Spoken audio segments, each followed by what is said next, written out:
Hello and welcome to 100% Real with Ruby. I have tried to record this podcast a few times and it is just such a complicated topic that there are so many different ways that I can go about this. And the importance of it is huge. I'm hoping you can gain a lot more from this that's going to set you up for your journey and make you realize that what you're feeling in certain aspects of your journey, you're not alone and there is nothing wrong with you for having them. Because sometimes we feel like there's something wrong with us. Like, why are we the only ones struggling? Why do people make it look so easy? How do they have so much motivation? And to be honest, it's really hard to be motivated by something when you've been putting in so much effort and not seeing the results from it. And when it comes to motivation, I believe in motivation. It's just there are different types of motivation. And many of us burn out before we can actually build the sustainable type of motivation. A lot of our motivation can come from a negative place, as in we're fearful that we're never going to change.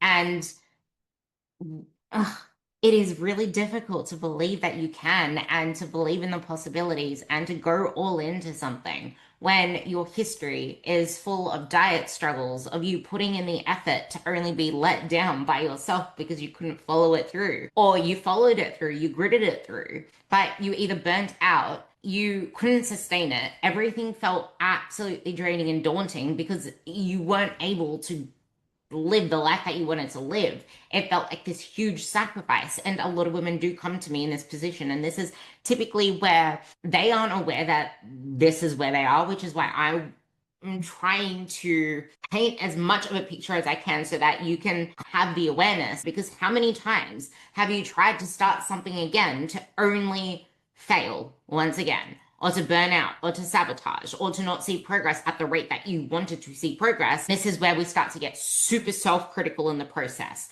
And because we beat ourselves up, it becomes heightened. We spend more time focusing on where we went wrong, what we can't do, where we aren't yet, than we do actually patting ourselves on the back and allowing ourselves to feel good in the process of putting focus on the actions. Progress comes down to the actions that you put in. It's just we need to understand the whole context of behavior change, the whole context of progress. It seems like what's the whole point? I just want to get this over and done with. This isn't tangible. But if you're realistically expecting to go into a process and see the results for the effort that you're putting in, then doesn't it make sense to understand what to actually look for? Because it's hard to measure progress if you don't know what to measure or how to measure it. And nothing is more demotivating than putting in the work, checking the boxes, following all the right things that you're supposed to do to only not see results. Because seeing results is motivating. And we always see results when we start something new, which is why on part 3, I will be going into why a lot of people stop seeing results in their training and then they still just end up looking soft. We chase fast progress, we chase notable progress, but our body doesn't change to the timeline that we want it to, which sucks, I know. And it doesn't change in the same rate forever and ever. When you start anything new, progress is faster. That's motivating. It's just what motivation type are you using to start with? And is that then met with the transition into the next stage? Sadly, it's not because we don't understand this when we start our journeys. And that's where I want you to forgive yourselves for not understanding this to start with. So it's okay that you've struggled in the past, but you have the chance to understand now. And while you may not have that newbie beginner motivation come back to you again in the same way, because you're already burnt out mentally and you're over it. And in back when you started, you probably had a lot more time and a lot more ability to give your efforts than you did now, especially if you're around your perimenopause years. And I'm hoping I can walk you through it over these 2 episodes so that you can understand this is the general context of how to use motivation to your benefit so that you can then apply it to what progress is supposed to look like, which I'm going to talk about on the next solo episode. The one before that is just the nature of progress in general. I want you to be in a really good position to at least help yourself out the door, to then be ready to ask for help, or to ask for help from the get-go because you don't want to wing it anymore. You don't want to waste any more time. I know that I didn't. I had to go all in and pay 4 times the price for the coach that I wanted, but it was worth it for me. Our results are told by both our receipts in terms of where we put our purchases, as well as our grocery list. That's what I typically like to say with that. It's like, what are you buying and where are you putting your money? That determines a lot of our results. And it's really difficult when people go walking through aisles saying cereal's bad. It's just like, what's the majority? Are you eating out more often than not? And this feeds into the nature of progress, because if you have the wrong perception of what this is supposed to look like, you feel like you need to go cold turkey. And whatever sacrifices you need to make now are forever. And that isn't something you can sustain. That's why it is so hard for you to go all in. And if you're not going all in and you're only giving half-ass efforts, but without even realizing, it's just that you're physically and mentally burnt out. It's like you're giving your best effort, but that's relative. In absolute sense, you're not giving all that much because everything has been downgraded from the fact that you have never given your body or anything a chance to restore so that you can be up to that usual level. And this is where I found myself. Mine was more so in the training realms because I was giving all of my efforts and I wasn't feeding it. And my coach said something to me the other day. He's like, you're working really hard. Well, I'm actually in maintenance now. Versus back then, I was eating like 1,600 calories and hardly any carbs. And then when I'd eat a lot, it still wasn't enough. And when I was in a surplus, I wasn't really in a proper surplus. I was doing dumber shit with my food. It's like I was trying to earn my food, but I wasn't building muscle, even though I was eating in a surplus and training really freaking hard because there was no recovery, actual recovery at the tissue level. That worked until it didn't. Because yes, I was eating a lot more and I was training to match it, kind of thing. But I still wasn't getting that recovery that I needed to then move forward. So that is something to keep in mind. What my coach said to me was, you're lean now. I'd hate to see you busting your ass in the gym to then not see any muscle growth happen for that work because you're not eating in a surplus. I'm not saying you need to eat in a surplus. I am using an example of putting in all the effort, but there's something missing that isn't allowing that effort to show. And that sucks because you get exhausted from it all. Like for me, it's more so I just want to see muscle growth. And at the same time, it's very easy for me to be like, I'm not getting stronger. This plan isn't working, everything. But the fact that we just don't understand why we're not moving forward, which it probably has nothing to do with the things that we blame. It's probably not the program, it's how we're applying the program. If your coach is trying to keep you on board just to get your money, but not challenging you by pushing up your food, which is where I get a lot of clients come to me and I have to help them through that. So we need to also understand that being committed to changing doesn't mean trying to control everything. Yes, you want to change, but sometimes we need to let go of the control of the micromanaging of absolutely everything because most of that motivation then, like I mentioned at the first part of this, it comes out of fear. It comes out of fear of I don't want to lose my progress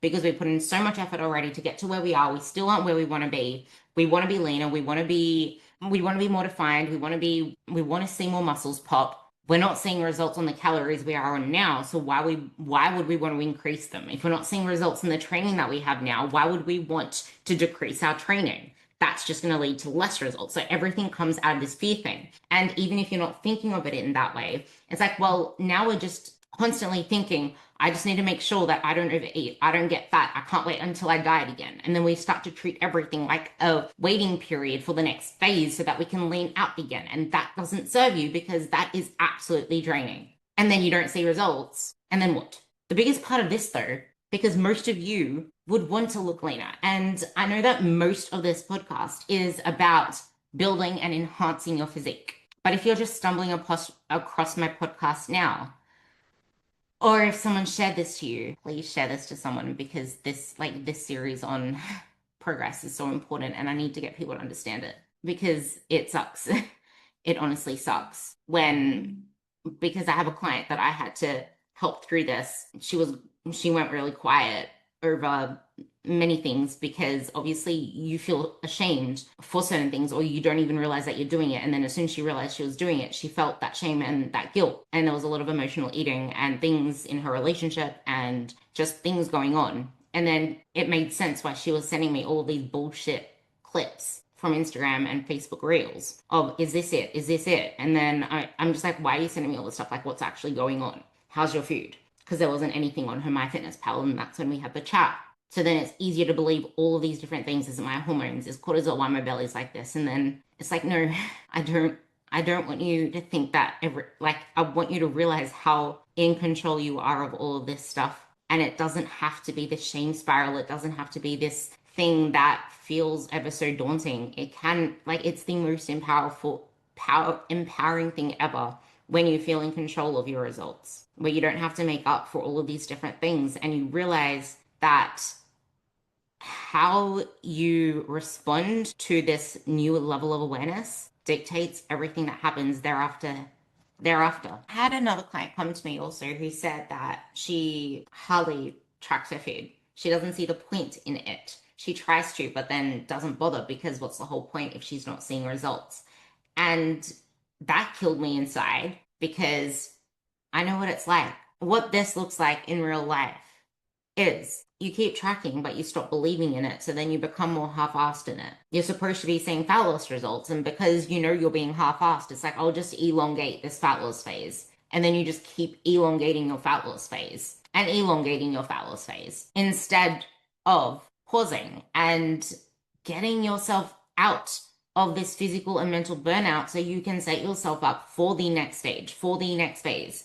So that if you do have fat to lose, especially if you have a lot of fat to lose, you can actually get the results you want instead of being half in and half out. And it is so hard to do that if you, number one, you've never actually built maintenance habits, maintenance lifestyle, maintenance behaviors, thrived in maintenance for at least 8 months because you make so much progress in maintenance. Maintenance is just about where your range of calories are. That's it. And then, do you actually trust your body enough to respond to whatever changes that you make? Because it is really hard for you to go all into maintenance if you don't actually trust your body, trust yourself, trust that results are going to happen. The real question is, why are you finding it so hard to let go? Why are you finding it so hard to eat in maintenance for a year? Like, what's the fear? Because in maintenance, by law of the word maintenance, you are not meant to be gaining any fat in maintenance. The issue is that a lot of people don't actually know where else to look, where else to focus. It feels like nothing because it's like, well, what am I striving for? And I think that is probably the greatest part of all of this. Because if you never get okay with nothing changing, like nothing changing all that much, and you always need to have these big bouts of progress, how are you going to sustain your results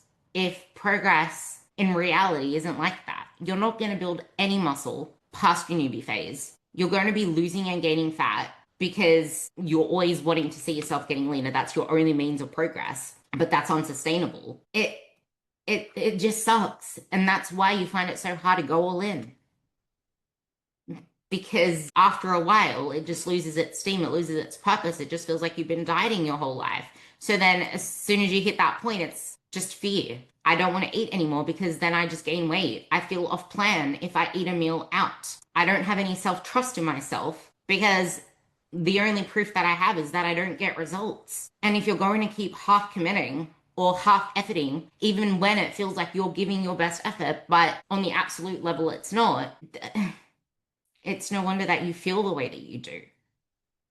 And I'm really hoping you do get something out of this because it's got nothing to do with the fact that you ruined your body or that it doesn't work for you or that you can never change or that, I don't know, whatever you think it is, all that it is that you haven't set yourself up in a place that allows you to not only build that self-trust, but to stack proof that you can do it, to realize that this is possible, to have different metrics of progress, to have something that excites you. It is not exciting if you're going to think about the fact that you can't eat your favorite loaf of bread and that you're always going to be hungry and that you always have to say no.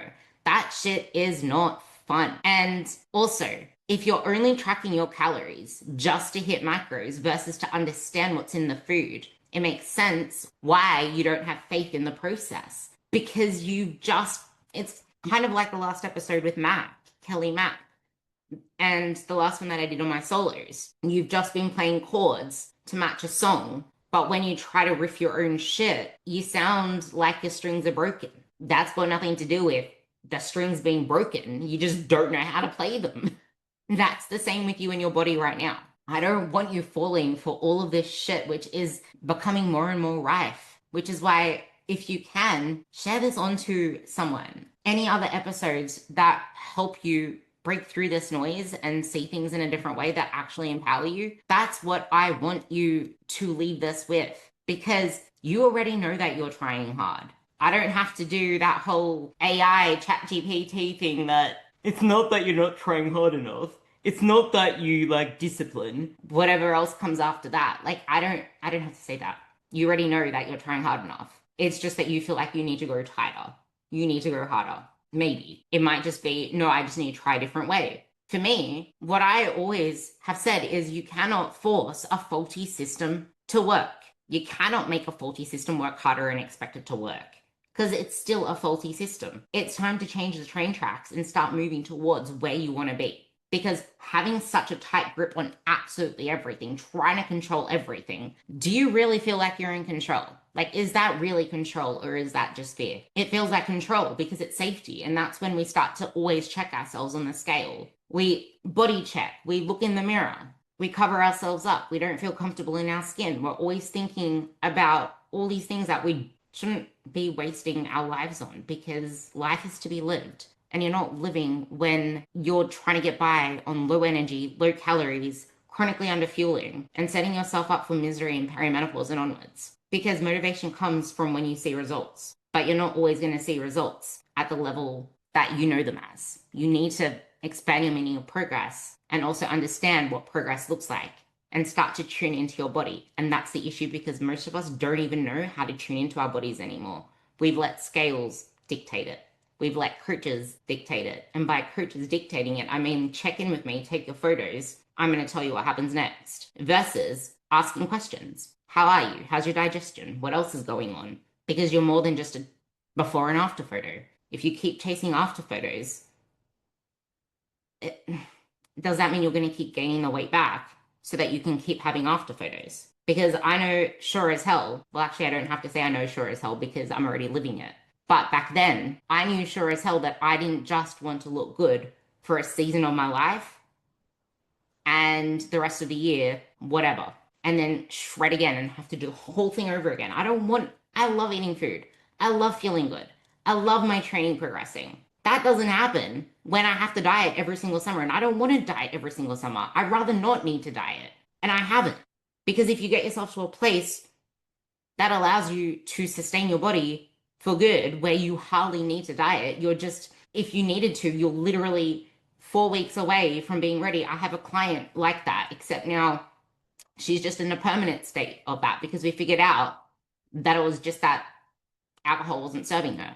And now she is lean year round, and she's 53, turning 54. And that's because she's been with me since 2017. And she always was 4 weeks away from needing to look really lean. And when she went away on holidays for 7 months around Europe, she didn't care. She gained weight because she knew that she'll come back. We did a 4-week cut. She lost 6 kilos in 4 weeks. 8, if you want to include the initial 2 kilos within the first 3 days of water weight. You are meant for this. You can do this. You're meant for anything that you put your mind to. It's just that you can't pick up something new with your hands already full. And that goes the same with your brain. You can't pick up new ways of doing things. You can't expand your mind to accept new ideas if you don't give yourself the opportunity to. So I hope this helps. Please reach out to me if there's anything else that you want me to touch on this. Any questions, anything at all. I wanted to keep this short and to the point just to help you understand that motivation is a good thing because it gets us out the door. It's just you need to be able to use it the right way and you need to meet it with the next phase. Because Motivation is not always going to be there, but it can get us started on something when we're stuck in a pie hole. And if you don't understand what the process looks like ahead of you, it's very hard to get the motivation to move forward because all that's on your mind is, I don't believe I can do this. What's my track record? Stack the proof, build your confidence resume, and you will hear me in the next podcast. Thank you for spending the last, let's say, 30 minutes with me. I really do appreciate it. And for you tuning in, and if you said this to anyone, I love you to bits. Honestly, thank you.